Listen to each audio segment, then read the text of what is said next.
Good morning friends. आज की इस वीडियो में आपका ये भाई, आपका ये दोस्त आपको क्लास 10 के एक्सरसाइज 3.7 का जो क्वेश्चन नंबर 8 है, इसे बहुत ही सॉलिड तरीके से तथा बहुत ही सरल भाषा में समझाने वाला है। यहाँ इस क्वेश्चन में हमें एक चक्रीय चतुर्भुज ABCD दिया गया है और इसमें हमसे ये कहा जा रहा है कि इस चक्रीय चतुर्भुज के प्रत्येक कोण का मान क्या होगा। अब आपके माइंड में एक चीज़ आ रहा होगा कि आखिर ये चक्रीय चतुर्भुज होता क्या है, चक्रीय चतुर्भुज कहते किसको हैं। तो देखिए, चक्रीय चतुर्भुज एक ऐसा चतुर्भुज होता है जो किसी न किसी वृत्त के अंदर स्थित रहता है और इस चतुर्भुज के चारों शीर्ष वृत्त की परिधि को स्पर्श करते हैं। इसे मैं आपको और अच्छे से चित्र बना के समझा देता हूँ। देखिए, जैसे मुझे एक चक्रीय चतुर्भुज खींचना है तो ध्यान रखिएगा कि चक्रीय चतुर्भुज के लिए एक वृत्त का होना बहुत आवश्यक है। जब भी चक्रीय चतुर्भुज की बात होगी ना, तो पहले वृत्त की बात होगी। तो हमने वृत्त को यहाँ खींच दिया। अब इस वृत्त की परिधि क्या है, तो यही इस वृत्त की परिधि है। ठीक है। अब यहाँ हमें चक्रीय चतुर्भुज बनाना है तो ध्यान रखिएगा कि चक्रीय चतुर्भुज हमेशा वृत्त के अंदर ही स्थित होता है। तो पहले मैं वृत्त के अंदर एक चतुर्भुज बनाता हूँ और फिर इसके बाद आपको मैं समझा देता हूँ। पहले मैं यहाँ चतुर्भुज बना ले रहा हूँ। ठीक है, पहले मैं यहाँ चतुर्भुज बना ले रहा हूँ और इसके बाद मैं आपको चक्रीय चतुर्भुज समझा दे रहा हूँ। देखिए, वृत्त के अंदर मैंने एक चतुर्भुज बनाया ABCD। अब आप देखेंगे कि ये जो हमारा ABCD चतुर्भुज है, इसके जो चारों शीर्ष हैं ना, वो वृत्त की परिधि को स्पर्श करते हैं। अब ABCD जो हमारा चतुर्भुज है, इसका शीर्ष क्या है, अगर आपको ये नहीं पता तो मैं बता रहा हूँ। देखिए, जो हमारा ABCD चतुर्भुज है ना, इसका शीर्ष हो गया A, B, C और D। इसी को इसका शीर्ष कहते हैं। जैसे मान लीजिए कि मैंने यहाँ एक आयत खींचा, यहाँ एक आयत खींचा PQRS। अब इस आयत का शीर्ष क्या होगा, तो इस आयत का शीर्ष हो जाएगा PQRS। उसी प्रकार से अगर मैं चक्रीय चतुर्भुज ABCD बना रहा हूँ तो इसका शीर्ष हो जाएगा ABCD। तो चक्रीय चतुर्भुज एक ऐसा चतुर्भुज होता है जो किसी न किसी वृत्त के अंदर स्थित होगा और इस चतुर्भुज के जो चारों शीर्ष हैं ना, वो वृत्त की परिधि को क्या करेंगे, स्पर्श करेंगे। तो आपको अच्छे से समझ में आ गया कि चक्रीय चतुर्भुज क्या होता है। अब देखिए, इस मैथ को बनाने के लिए आपको एक कॉन्सेप्ट याद रखना है। आप अगर एक कॉन्सेप्ट माइंड में रख लेते हैं ना, तो इस मैथ को आप चुटकियों में सॉल्व कर सकते हैं। कॉन्सेप्ट क्या है, तो कॉन्सेप्ट ये है कि चक्रीय चतुर्भुज के सम्मुख कोणों का योग 180 डिग्री होता है। अब आप ये भी सोच रहे होंगे कि सम्मुख कोण का मतलब क्या होता है, तो मैं आपको सम्मुख कोण का मतलब समझाता हूँ। देखिए, जैसे मान लीजिए कि PQRS यहाँ मैंने एक आयत बनाया है। अब इसमें कोई पूछे कि सम्मुख कोण के बारे में आप बताइए, तो देखिए, इसमें जो कोण P है ना, इसका सम्मुख कोण हो जाएगा R। P का सम्मुख कोण हो जाएगा R और जो कोण Q है ना, इसका सम्मुख कोण हो जाएगा S। तो P का सम्मुख कोण R हो गया और Q का सम्मुख कोण S हो गया। तो आपको दो चीज़ें अच्छे से समझ में आ गई कि चक्रीय चतुर्भुज क्या होता है और सम्मुख कोण क्या होता है। अब देखिए, यहाँ कहा जा रहा है कि चक्रीय चतुर्भुज के सम्मुख कोणों का योग 180 डिग्री होता है। अब अगर हम इस चक्रीय चतुर्भुज की बात करें तो इसमें कोण A का सम्मुख कोण क्या हो जाएगा, तो A का सम्मुख कोण हो जाएगा कोण C। उसी प्रकार से B का सम्मुख कोण क्या हो जाएगा, तो कोण B का सम्मुख कोण हो जाएगा D। तो यहाँ लिखा गया है कि चक्रीय चतुर्भुज के सम्मुख कोणों का योग 180 डिग्री होता है। तो A का सम्मुख कोण क्या है, C। तो हम लिख सकते हैं कोण A प्लस कोण C बराबर 180 डिग्री। कोई दिक्कत नहीं है, हम यहाँ लिख सकते हैं कोण A प्लस कोण C बराबर 180 डिग्री। B का सम्मुख कोण क्या है, तो B का सम्मुख कोण D है। तो हम ये भी लिख सकते हैं कि कोण B प्लस कोण D बराबर 180 डिग्री। बस हमारा काम हो गया। देखिए, हम क्या करेंगे, इससे हम समीकरण 1 तैयार कर लेंगे और इससे हम समीकरण 2 तैयार कर लेंगे। तो आइए अब हम समीकरण 1 और 2 तैयार करते हैं। अब देखिए, इस क्वेश्चन में हमें कोण A, कोण B, कोण C और कोण D का भी मान दिया गया है। लेकिन ये जो मान हमें दिया गया है ना, ये फिक्स्ड मान नहीं दिया गया है, ये x और y के रूप में हमें मान दिए गए हैं और हमें फिक्स्ड मान निकालना है कोण A, कोण B, कोण C और कोण D का। तो हम क्या करेंगे, हम इन दोनों के आधार पे कोण A, कोण B, कोण C और कोण D का मान निकाल सकते हैं। पहले हम इन दोनों की मदद से 2 समीकरण तैयार करेंगे और फिर इन दोनों समीकरण को हल करके x और y का मान निकालेंगे। जो भी x और y का मान हमें मिलेगा ना, उसे ले जाकर बारी बारी से कोण A, कोण B, कोण C और कोण D में रख देंगे। तो आइए पहले इन दोनों की मदद से हम 2 समीकरण तैयार करते हैं। तो पहले मैं नीचे वाले को हटा देता हूँ, पहले मैं इसकी मदद से एक समीकरण तैयार करूँगा। तो यहाँ लिखा गया है कोण A प्लस कोण C। कोण ए कितना है 4y + 20, तो कोण ए के जगह पे लिख सकते हैं 4y + 20, प्लस है तो प्लस यहाँ हमने दे दिया। कोण सी बराबर -4x है, तो यहाँ हमने लिख दिया -4x, और बराबर में क्या है, तो बराबर में 180 है। अब हम इसे हल कर देंगे। देखिए 4y ज्यों का त्यों प्लस 20 भी ज्यों का त्यों, प्लस माइनस हो जाएगा माइनस, और यहाँ आ जाएगा 4x और बराबर में हो जाएगा 180।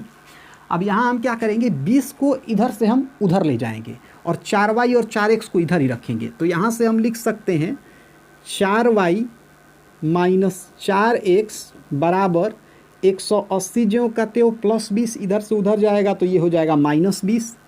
तो यहाँ हम लिख सकते हैं 4y - 4x बराबर 180 में से 20 घटाएंगे तो ये हो जाएगा 160।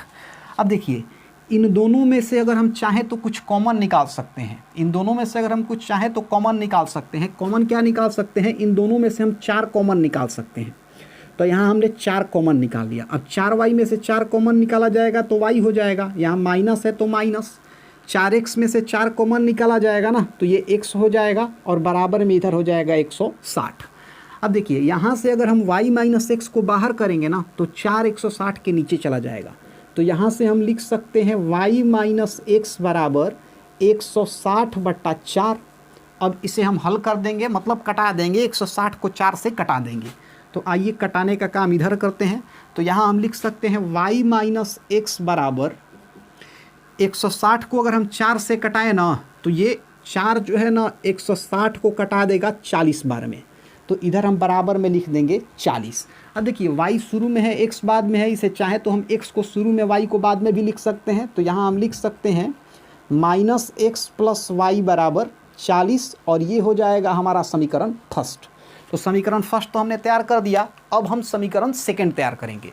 तो इसके लिए जो भी चीज़ें यहाँ हैं मुझे उसे मिटाना पड़ेगा। अगर आप चाहें तो इसका एक स्क्रीनशॉट ले सकते हैं। अब यहाँ पे हम लोग समीकरण सेकंड तैयार करने वाले हैं। तो समीकरण सेकंड को तैयार करने के लिए हम क्या करेंगे, इसी कॉन्सेप्ट का यूज़ करेंगे कि चक्रीय चतुर्भुज के समूह कोणों का योग 180 डिग्री होता है। तो पहली बार हमने लिया था कोण A + कोण C बराबर 180 डिग्री। अब हम लेंगे कोण B + कोण D बराबर 180 डिग्री। तो यहाँ हम लिखेंगे कि कोण B + कोण D बराबर 180 डिग्री। अब देखिए कोण B क्या है, कोण B है 3y - 5। तो कोण B के जगह पे लिख देंगे 3y - 5। इसके बाद प्लस है तो प्लस कोण D क्या है -7x + 5। तो यहाँ लिखेंगे -7x और प्लस में 5, और बराबर में क्या है 180 डिग्री। तो हमने लिख दिया बराबर 180। अब इसे हम हल कर देंगे तो 3y ज्यों का त्यों -5 और +5 खत्म हो जाएगा, और प्लस माइनस माइनस यहाँ आ जाएगा 7x और बराबर में है 180।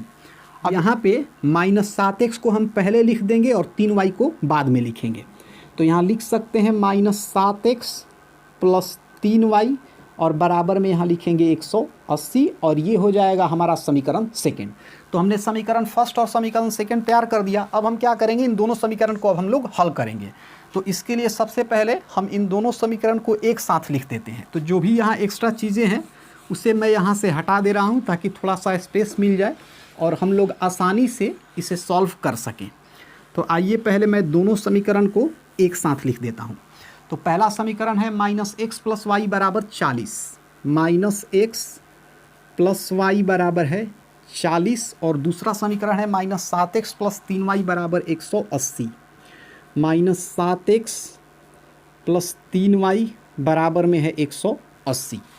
अब ये हो गया हमारा समीकरण फर्स्ट और ये हो गया हमारा समीकरण सेकंड। अब हम क्या करेंगे, इन दोनों समीकरण को यहाँ पे हम लोग किसी भी विधि की सहायता से हल कर देंगे। फिलहाल मैं यहाँ पे इन दोनों समीकरण को विलोपन विधि की सहायता से हल कर दे रहा हूँ। तो इसके लिए मुझे दोनों समीकरण में से या तो x वाला नहीं तो y वाला पद गायब करना पड़ेगा। फिलहाल मैं दोनों समीकरण से y वाला पद गायब कर देता हूँ। तो y वाले पद को गायब करने के लिए मैं क्या करूँगा, मैं समीकरण फर्स्ट में 3 से गुना करा दूंगा और सेकेंड में 1 से गुना करा दूंगा। तो यहाँ मैं इस चीज़ को लिखूँगा कि समीकरण फर्स्ट गुना 3 और सेकेंड गुना 1 करने पर, सेकेंड गुना 1 करने पर, ठीक है। अब आइए हम गुना कराते हैं। तो समीकरण फर्स्ट में 3 से गुना कराना है, ये है समीकरण फर्स्ट। तो -x में हम 3 से अगर गुना कराएंगे तो हो जाएगा -3x। अब y में 3 से गुना कराएंगे ना तो ये हो जाएगा 3y बराबर 40 में 3 से गुना कराएंगे तो हो जाएगा 120। सेकेंड में तो हमें 1 से गुना कराना है, तो इसे हम ज्यों का त्यों लिख देंगे। तो इसे लिखेंगे -7x, इसके बाद है +3y और बराबर में है 180। अब देखिए यहाँ हमें y वाला पद गायब करना है ना, तो y वाले पद को गायब करने के लिए हम क्या करेंगे, हम समीकरण फर्स्ट में से सेकंड को घटा देंगे। जैसे ही समीकरण फर्स्ट में से हम सेकंड को घटाएंगे ना तो y वाला पद गायब हो जाएगा।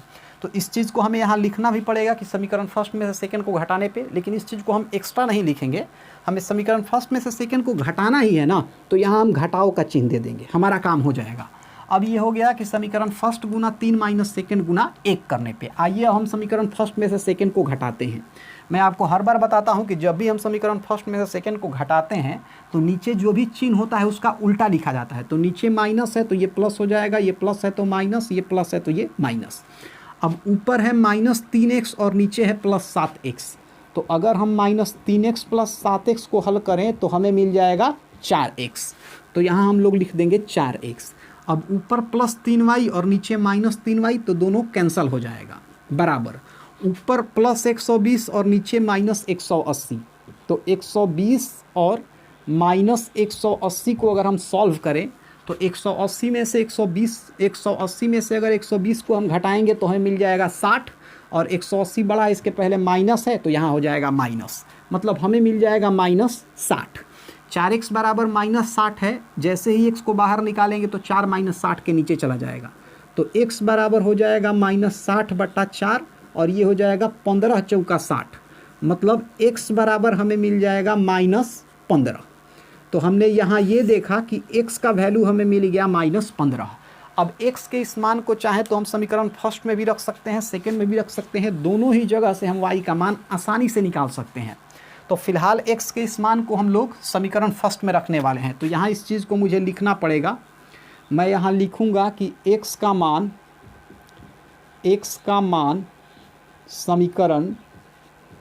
समीकरण फर्स्ट में रखने पर, x का मान समीकरण फर्स्ट में रखने पर क्या है समीकरण फर्स्ट, तो समीकरण फर्स्ट हमारा है -x + y बराबर 40, -x + y बराबर 40।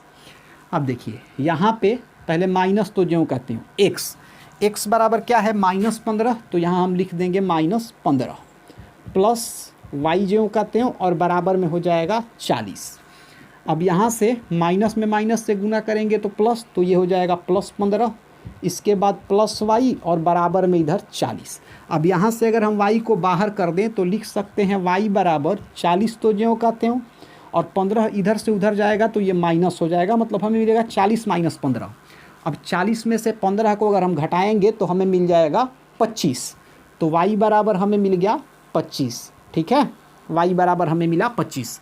तो x बराबर हमें -15 मिला और y बराबर हमें मिला 25। अब देखिए x और y के इस मान को ले जा कर के बारी बारी से हम कोण A, कोण B, कोण C और कोण D में रख देंगे। हमें कोण A, कोण B, कोण C और कोण D का एक फिक्स्ड वैल्यू मिल जाएगा। तो अब आइए बारी बारी से x और y के मान को हम लोग सारे कोण में रख के देख लेते हैं। तो इसके लिए मुझे इन सारी चीज़ों को यहाँ से हटाना पड़ेगा। अगर आप चाहें तो इसका एक स्क्रीनशॉट ले सकते हैं। अब यहाँ पे हम लोग बारी बारी से जो सारे कोण का मान है उसे ज्ञात करेंगे। यहाँ मैं सारी चीज़ों को हटा देता हूँ और सिर्फ जो x और y का हमें मान मिला है उसे मैं यहाँ छोड़ देता हूँ। मैं यहाँ साइड में लिख दे रहा हूँ, x बराबर हमारा है -15 और y बराबर हमारा है 25। x बराबर -15 और y बराबर है 25। अब आइए हम लोग सारे कोण का मान बारी बारी से निकालते हैं। तो पहले है कोण A। तो कोण A बराबर क्या है, तो ये है 4y + 20। तो यहाँ लिखेंगे 4y + 20।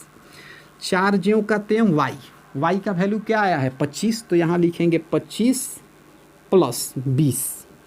तो 4 में 25 से गुना करेंगे तो 100 और +20, मतलब हमें मिल जाएगा 120। तो कोण A बराबर हमें मिला 120 डिग्री। अब देख लेते हैं कोण B को। तो कोण B बराबर क्या है, कोण B बराबर है 3y - 5। यहाँ लिखेंगे 3y - 5। 3 ज्यों कहते हो y, y का वैल्यू क्या है 25, तो यहाँ लिखेंगे 3 गुना 25 माइनस 5। 3 को 25 से गुना कराएंगे तो 25 3 आई 75 और माइनस 5। 75 में से 5 को घटाएंगे तो हमें मिल जाएगा 70। तो हम यहाँ से कह सकते हैं कि कोण B बराबर हमारा हो गया 70 डिग्री। अब हम कोण C का मान निकालेंगे। तो यहाँ से कोण C बराबर हमारे पास है -4x। तो यहाँ हमने लिख दिया -4x, -4 ज्यों का त्यों x। x का वैल्यू क्या आया है, x का वैल्यू आया है -15, तो लिखेंगे -4 गुना -15। अब देखिए माइनस में माइनस से गुना करेंगे तो प्लस हो जाएगा, और 4 में 15 से गुना करेंगे तो ये 60 हो जाएगा। मतलब कोण C बराबर हमें मिल गया 60 डिग्री। अब देख लेते हैं कोण D। तो कोण D क्या है, ये है -7x + 5, ये है -7x + 5। तो माइनस ज्यों का त्यों, मतलब -7 ज्यों का त्यों x बराबर है -15, तो लिखेंगे -7 गुना -15 + 5, तो यहाँ हमने लिख दिया +5। अब देखिए माइनस में माइनस से गुना कराएंगे तो प्लस हो जाएगा, और 7 में 15 से गुना कराएंगे तो हो जाएगा 15 7 75 से 105 और +5। 105 में 5 जोड़ेंगे तो ये हो जाएगा 110 डिग्री। मतलब कोण D का हमें वैल्यू मिल गया 110 डिग्री। तो इस तरीके से हमने यहाँ ये देखा कि कोण A बराबर हमें 120 डिग्री, कोण B बराबर 70 डिग्री, कोण C बराबर 60 डिग्री और कोण D बराबर 110 डिग्री प्राप्त हुआ। तो इस तरीके से जो हमारा क्वेश्चन नंबर 8 था इसे हमने सॉल्व कर लिया। अब इसके आगे की वीडियो में हम लोग एक्सरसाइज 4.1 का जो कुछ थ्योरी है उसके बारे में समझेंगे।